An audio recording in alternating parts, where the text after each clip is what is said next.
The year was 2147, and humanity had finally earned its place among the stars. After 50 years of careful negotiation, Earth had been granted provisional membership in the Galactic Confederacy, a union of over 300 alien species that controlled most of the known universe. It should have been a moment of celebration. Instead, it felt like the first day at a new school where everyone already hated you. Staff Sergeant Danny Cole stood perfectly still in the reception hall of Zenith Prime, the largest diplomatic station in the sector. He was part of a 4-person Marine security detail assigned to protect Ambassador Laura Bennett during her first official summit with the Confederacy Council. Danny had served 15 years in the course, including 3 combat tours on Earth before the alien contact. He had seen things that would break most men. He had done things that still kept him awake at night. But nothing had prepared him for this. The reception hall was massive, with ceilings that stretched up 100 feet and walls made of some kind of crystal that shifted colors with the light. Hundreds of aliens moved through the space, representing dozens of different species. Some looked almost human. Others looked like nightmares given form. Danny kept his face blank and his hands ready, just as he had been trained. The other Marines on the detail were spread around the room.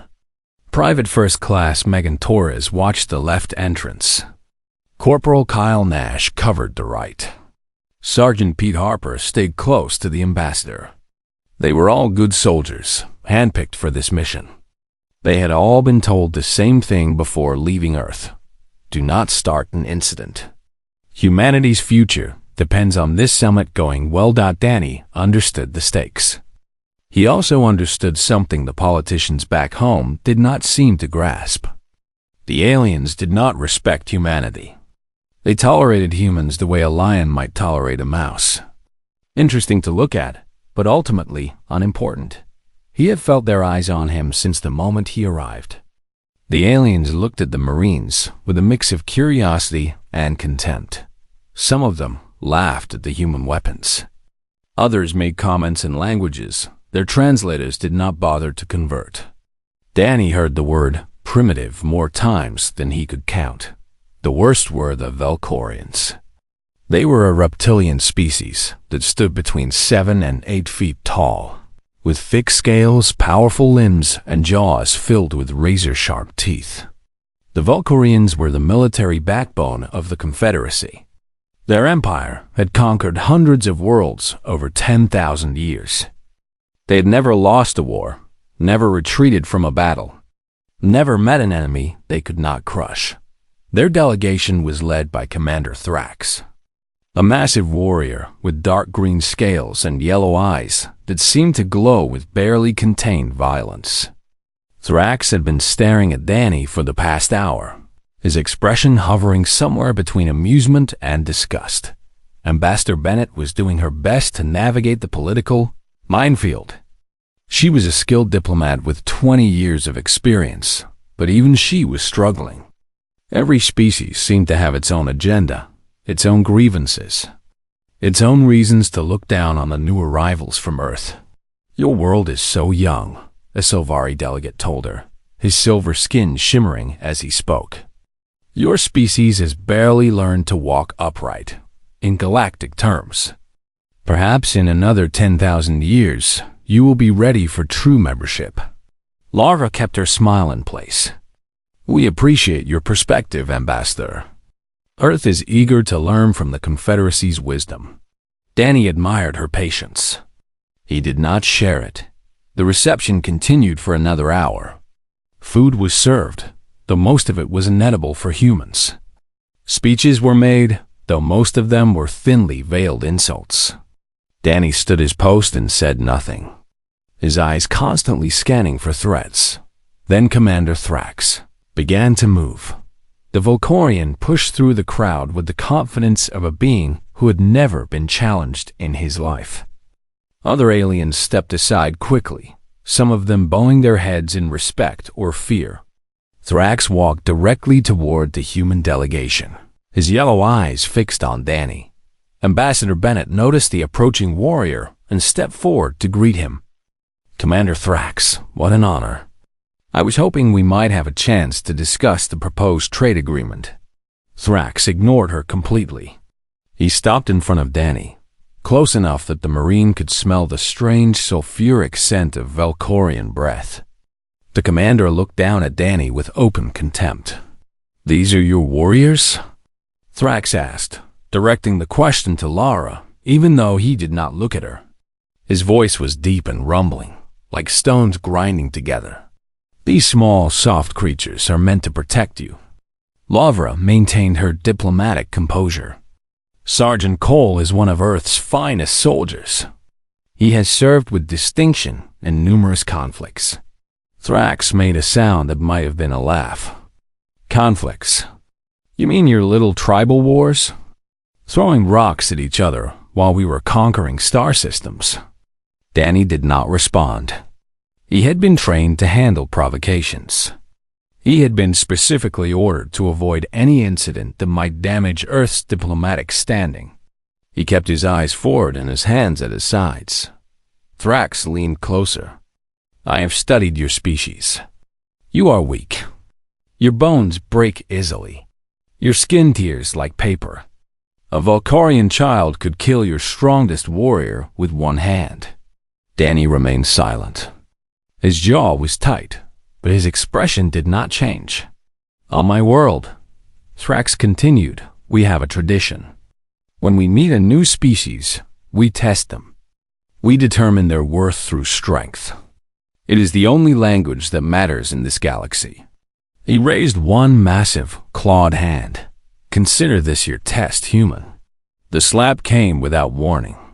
Thrax's hand moved with blinding speed, his palm connecting with the side of Danny's face with enough force to shatter concrete. The sound echoed through the reception hall like a thunderclap. Every conversation stopped. Every eye in the room turned toward the scene. Ambassador Bennett gasped. The other Marines tensed, their hands moving toward their weapons. Aliens throughout the room leaned forward, eager to watch the primitive human crumple to the floor. But Danny did not crumple. He did not fly across the room. He did not even take a step backward. His head turned slightly from the impact, and a thin line of blood appeared at the corner of his mouth. For a moment, everything was perfectly still. Then, slowly, Danny turned his gaze back to Commander Thrax. The yellow eyes that had held so much contempt now widened with something new. Confusion. And the first faint spark of fear. The silence in the reception hall was absolute. 300 aliens stood frozen, their conversations forgotten, their drinks held motionless in various appendages. Every translator in the room had stopped mid-word. Every eye, every optical sensor, every sensory organ was focused on the human who had just done something impossible. "Commander." Thrax stared at Danny Cole with an expression that his species had not worn in 10,000 years. It was the look of a predator who had just discovered that its prey had teeth. "Impossible," Thrax whispered. His blow should have killed the human. At minimum, it should have sent the fragile creature flying across the room with a broken neck. Valkorian warriors had used that same strike to shatter the armor plating of combat vehicles. They had used it to crack the exoskeletons of species evolved for war. No organic being in recorded galactic history had ever remained standing after being struck by a Valkorian at full force, but the human just stood there. Blood trickled from his lip, but his eyes were clear and focused.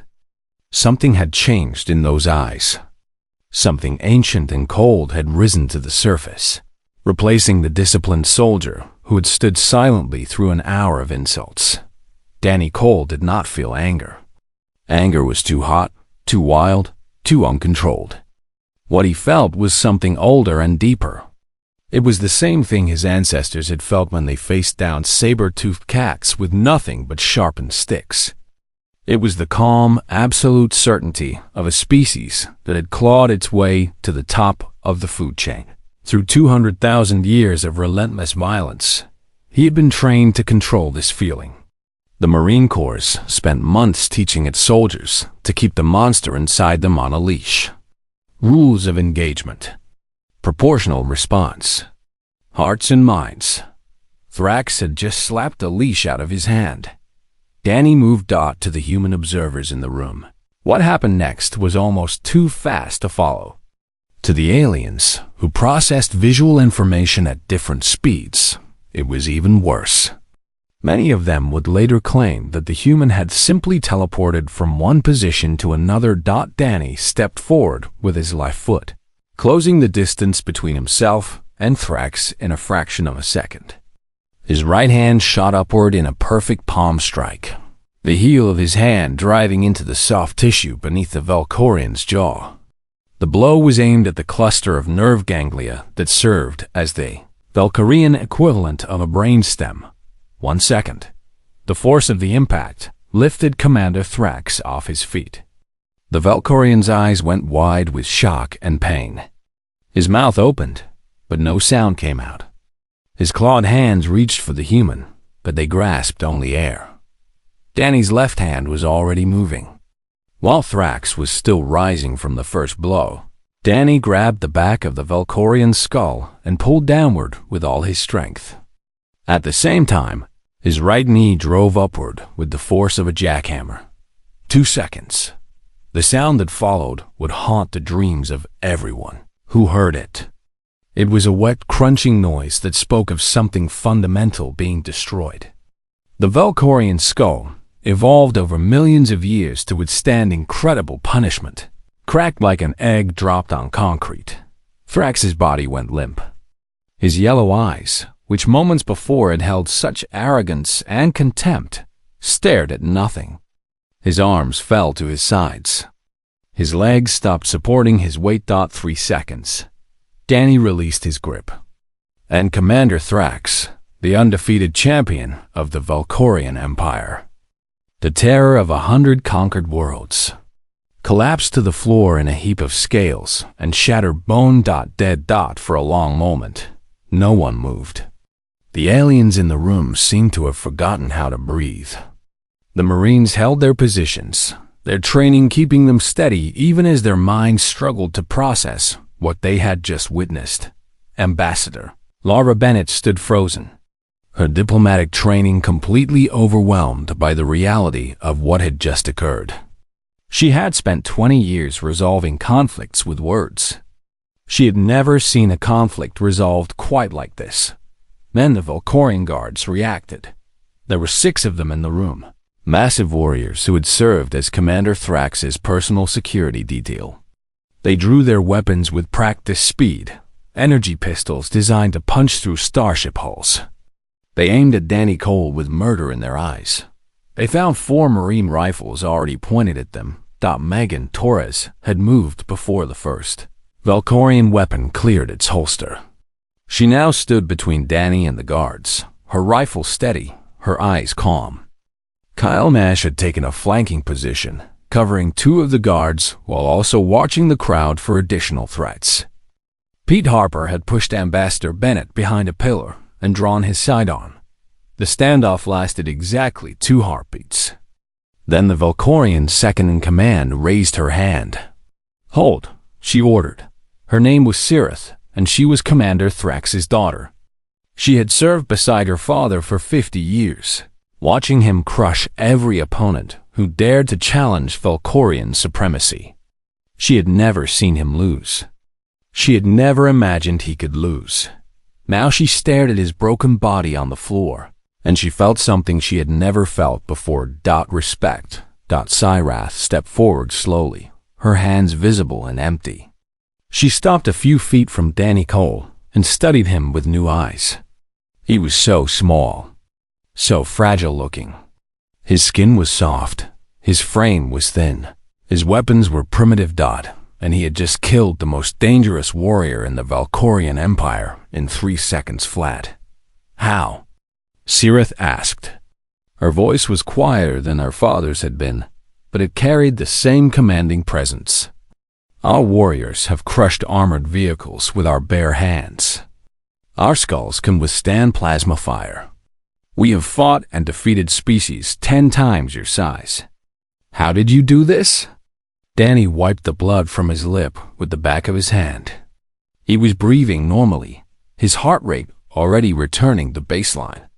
The monster inside him had retreated, satisfied that the threat had been neutralized. Your father made a mistake, Danny said. His voice was calm, almost conversational. He thought because we are small, we are weak. He thought because our bodies are soft, we are easy to break. He looked down at the fallen commander. He forgot to ask himself a simple question. Sirith tilted her head. What question? Danny met her eyes. If humans are so weak, how did we become the dominant species on our planet? How did we survive ice ages, plagues, and predators that would make your father look like a housepet? How did we go from throwing rocks to splitting atoms in less than 10,000 years? He paused, letting the words sink in. The answer is simple. We are the most dangerous thing our world ever produced. We just got really good at pretending we are not. Sirith looked at the human for a long moment. Then she looked at her father's body. Then she looked at the other Marines, who still held their weapons with the casual confidence of beings who had already calculated every possible outcome of this confrontation. For the first time in her life, a Valkyrian warrior felt afraid of another species, and somehow that felt exactly right. The next few hours were chaos. Ambassador Laura Bennett had been trained to handle diplomatic crises, but nothing in her career had prepared her for this particular situation. A member of her security detail had just killed the military commander of the most powerful species in the Confederacy. By all rights, this should have been the end of humanity's short venture into galactic politics. Instead, something unexpected happened. The Confederacy Council convened an emergency session in the main chamber. Representatives from all 300 member species crowded into the vast circular room, their voices creating a wall of noise that the translation system struggled to convert. Accusations flew back and forth. Some demanded that the human delegation be arrested. Others called for Earth's immediate expulsion from the Confederacy. A few even suggested that the Valkyrian Empire should be given permission to launch a punitive strike against the human homeworld. Laura stood at the central podium, surrounded by her marine detail. Danny Cole stood directly behind her, his face as blank as stone. If he felt any concern about the calls for his execution, he did not show it. Order, the council speaker called, his voice amplified to cut through the noise. He was a Meridian, a species of tall, thin beings with pale blue skin and large, dark eyes. The Meridians were known for their neutrality and their obsession with proper procedure. The council will have order. The noise gradually subsided. 300 pairs of eyes, plus various other sensory organs, focused on the human ambassador. We have reviewed the recordings of the incident, the speaker continued. Commander Thrax struck the human soldier without provocation. Under Confederacy Accord 7, which governs conduct at diplomatic functions, the human's response falls within the legal definition of self-defense. A wave of murmurs rippled through the chamber. The Valkyrian delegation, now led by Sirith, remained silent. However, the speaker said, raising a thin hand, the nature and extent of the response has raised questions about human capabilities that must be addressed. The council therefore requests that Ambassador Bennett explain how a human soldier was able to kill a Valkyrian commander in physical combat. Lavra had been expecting this question. She had spent the past 2 hours consulting with her team, trying to figure out how much to reveal. In the end, they had decided on the truth. Partly because lies would eventually be discovered, and partly because the truth might actually work in their favor. Council members, Lavra began, I understand your surprise. We have been careful to present ourselves as a peaceful species, interested only in trade and cultural exchange. That is true, but it is not the complete picture. She activated the holographic display in the center of the chamber. Images appeared, showing scenes from human history. Humanity evolved on a world we call Earth. It is what galactic surveys classify as a Category 9 environment. High gravity, extreme temperature variations, abundant predators, toxic atmosphere by the standards of most, oxygen-breathing species. The images showed prehistoric humans facing down massive predators with primitive weapons. We did not become the dominant species on our world through size or strength. We are not the fastest, or the toughest, or the most heavily armed. We became dominant because we refused to die. The images shifted to show human endurance. Hunters chasing prey for days without rest. Soldiers marching through impossible conditions. Athletes pushing their bodies past every reasonable limit. Human biology includes several features that we consider unremarkable, but which are apparently rare in the galaxy. Our bodies produce natural combat stimulants that increase strength and suppress pain. Our cardiovascular systems allow us to pursue prey until it collapses from exhaustion. Our bones heal stronger after breaking. Our immune systems are in constant warfare against microbial invaders. She paused, letting the council absorb this information. But the most significant feature of human biology is our brain. We are capable of something we call fury. It is a mental state in which all higher functions are suppressed, and our bodies operate on pure survival instinct. In this state, a human can perform physical feats that would otherwise be impossible. The display showed combat footage from various human conflicts. Soldiers lifting vehicles to rescue trapped comrades. Fighters continuing to battle with wounds that should have been fatal. Ordinary people performing extraordinary acts of violence when their loved ones were threatened. Sergeant Cole did not enter a full fury state during the incident with Commander Thrax. If he had, the outcome would have been even more decisive. What you witnessed was a controlled response, executed with precision and restraint. The chamber was absolutely silent. Every species was processing this information in their own way. Some were horrified. Some were fascinated. Some were already calculating how to use this new knowledge to their advantage. Sirith rose from her seat in the Volcorian section. Her movements were slow and deliberate, and her eyes were fixed on Danny Cole. "I have a question for the human soldier," she said. The speaker nodded. "Proceed." Sirith walked to the center of the chamber until she stood face to face with Danny. She was still a foot taller than him, but somehow the height difference no longer seemed to matter. "My father was the greatest warrior our empire has ever produced," she said. "He fought in 400 battles and never lost. He killed enemies with his bare hands when his weapons failed. He was strong, he was fast, and he was ruthless." She paused, her yellow eyes searching Danny's face. "You killed him in 3 seconds. You did not use weapons. You did not use tricks. You simply destroyed him. I need to understand how this is possible." Danny met her gaze without flinching. When he spoke, his voice was quiet but clear. "Your father thought he knew what a predator looked like. Big teeth, sharp claws, obvious strength. He looked at me and saw prey. He gestured at himself, at his small frame and soft skin. What he did not understand is that on my world, the most dangerous predators do not look dangerous. We learned a long time ago that strength is not about size. It is about will." He stepped closer to Sirith, close enough to touch. "I have been trained to kill since I was 18 years old. I have fought in wars. I have watched friends die. I have done things that would break most minds. And through all of it, I kept going. Because that is what humans do.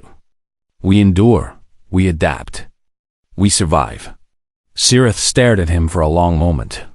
Then, slowly, she nodded. "I believe I understand," she said.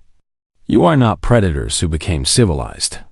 You are monsters who learned to wear masks." Danny smiled. It was not a friendly smile. "Now you are getting it." Sirith turned back to the council. Her next words would change the course of galactic history. The Volcorian Empire withdraws all objections to human membership in the Confederacy. Furthermore, we request formal diplomatic discussions with Earth regarding a possible military alliance. The chamber erupted in shocked voices, but Lavra Bennett barely heard them. She was too busy watching the small, quiet Marine who had just turned humanity from a footnote into a force to be reckoned with. The galaxy would never see humans the same way again. The footage spread across the galactic network within hours. Every species with access to communication technology watched the same 3 seconds, played over and over in slow motion and with detailed analysis. What they saw changed everything they thought they knew about the small, primitive species from the backwater world called Earth. Dr. Sarah Mills was a xenobiologist assigned to the Confederacy Science Division. She had spent her entire career studying the physical capabilities of different species, cataloging their strengths and weaknesses, helping military planners understand potential threats. When a request came to analyze human physiology, she thought it would be a quick assignment. Humans were weak after all. Everyone knew that. A week later, she stood before the Science Council with trembling hands and a report that had given her nightmares. "Distinguished colleagues," she began, "I have completed my analysis of human physical capabilities. I must warn you that the findings are deeply disturbing." She activated the display, showing a diagram of human anatomy. "We have always assumed that humans were fragile because their bodies appear fragile. Soft skin, minimal natural armor, no claws or fangs to speak of. This assumption was catastrophically incorrect." She highlighted the human muscular system. Human muscles are composed of fibers that can operate in 2 distinct modes. Under normal conditions, they function at approximately 30% capacity. This is a safety mechanism designed to prevent self-injury. However, under extreme stress, humans can temporarily bypass this limitation. She showed footage of humans performing seemingly impossible feats. A mother lifting a vehicle to free her trapped child. A soldier carrying wounded comrades while bleeding from multiple wounds. Athletes pushing past every physical limit. When the safety limits are removed, human strength increases by a factor of 3 to 5. Briefly, a human can match the physical output of species we have always considered far superior. The Science Council murmured in concern. Sarah continued, "But strength is only the beginning. Human endurance is what truly sets them apart." She displayed comparative data on stamina and recovery. Most predator species are built for short bursts of intense activity. They attack quickly, using overwhelming force to take down prey. If the initial assault fails, they must rest and try again. Humans evolved differently. They developed a hunting technique called persistence hunting.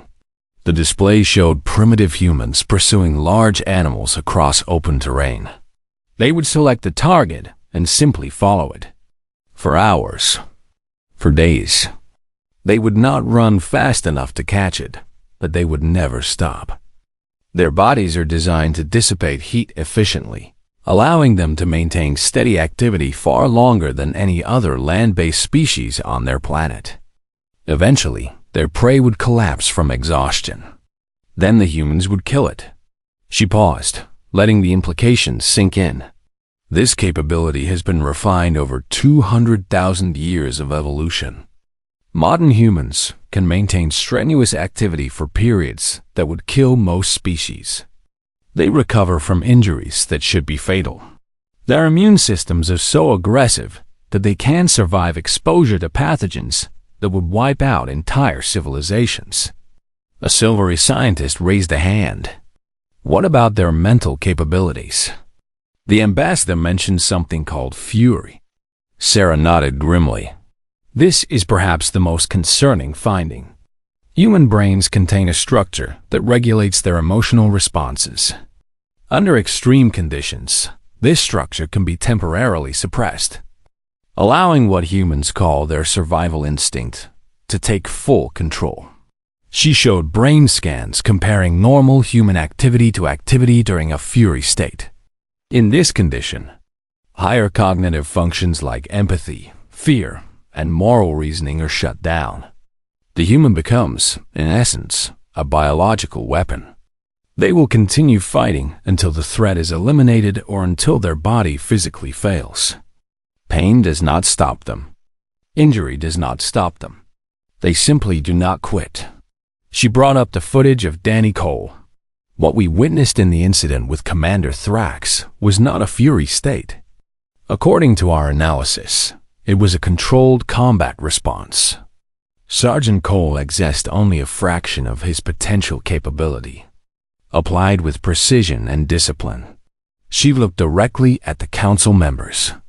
If he had entered a full fury state, the outcome would have been worse.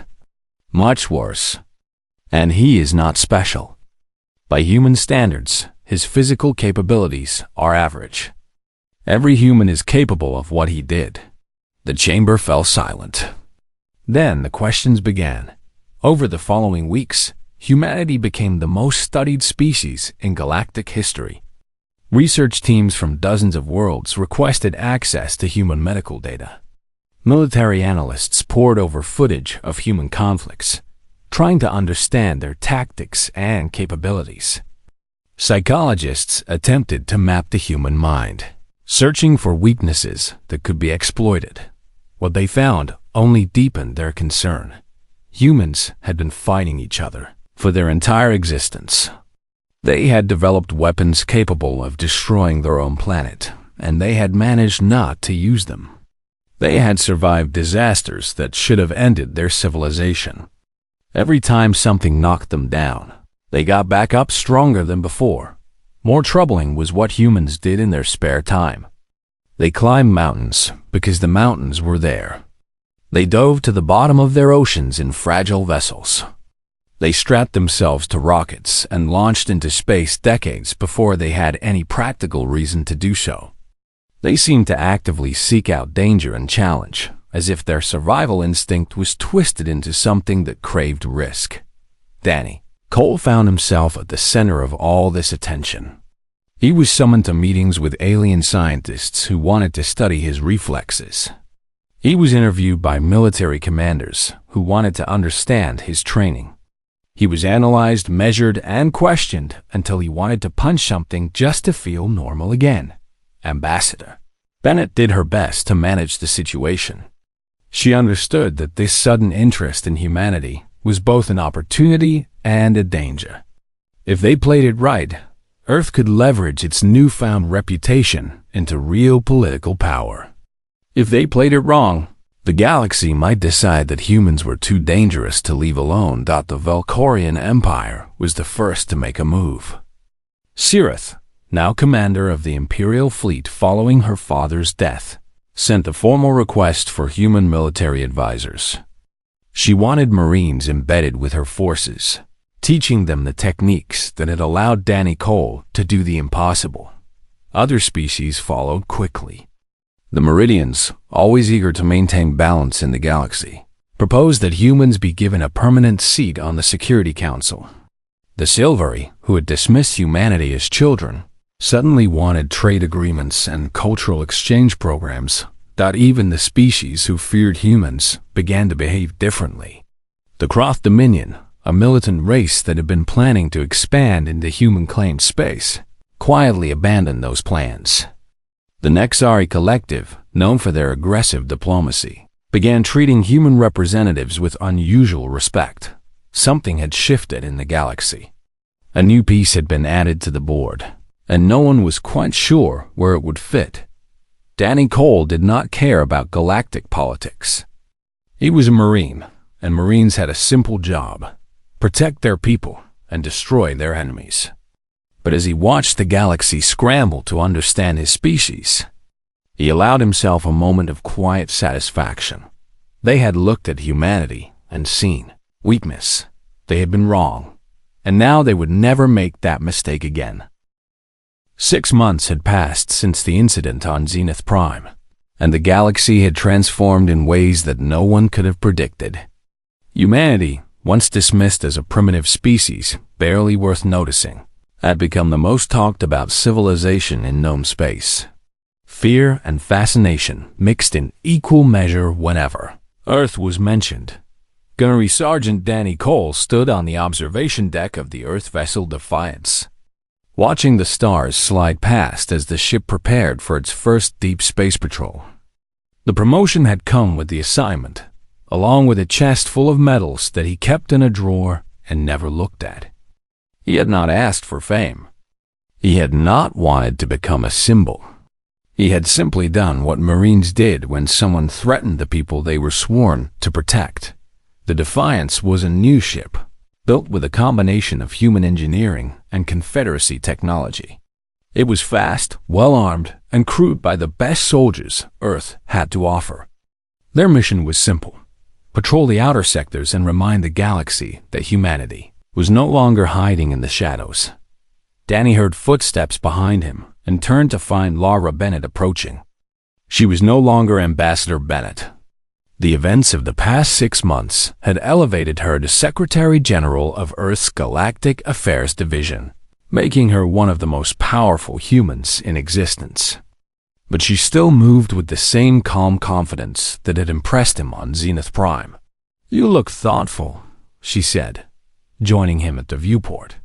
Danny shrugged. "Just wondering how we got here." Laura smiled.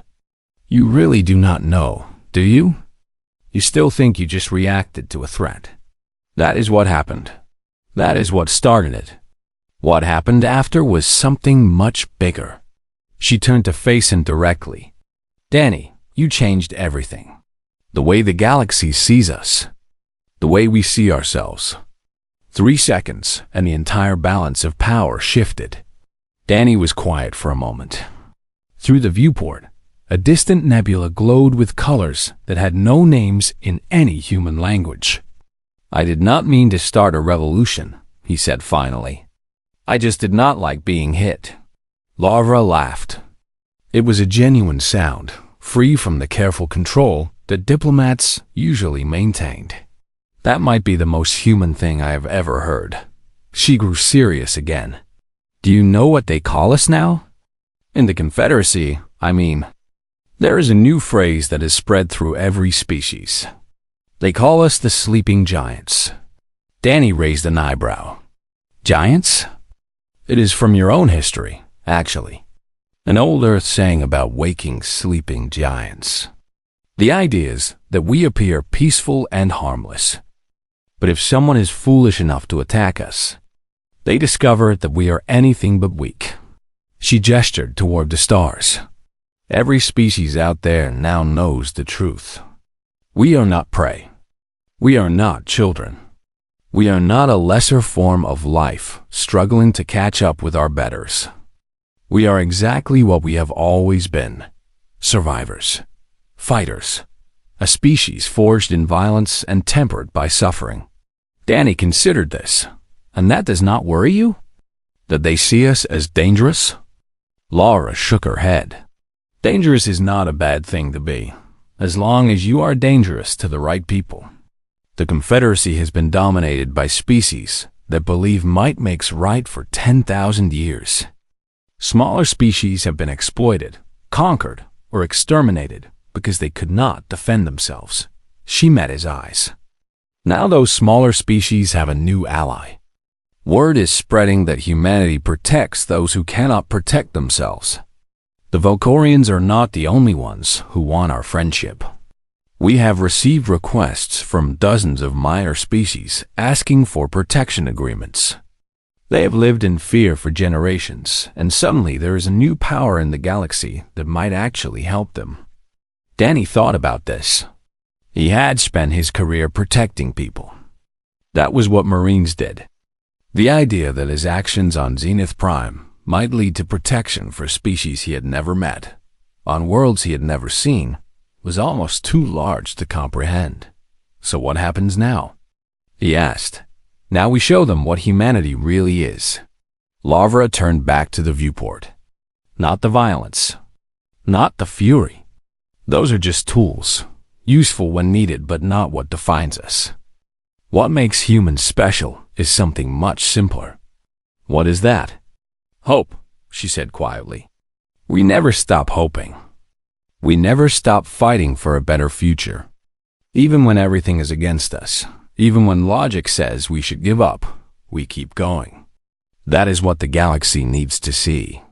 Not the fist, but the hand reaching out to help. Danny was quiet for a long moment. Through the viewport, the stars seemed to shimmer with new meaning. You know, he said finally, when I joined the Marines, all I wanted was to serve my country. Protect my people. Do my job and maybe retire somewhere quiet. He smiled slightly. Never thought I would end up protecting an entire galaxy. Lavra placed a hand on his shoulder. You have not changed.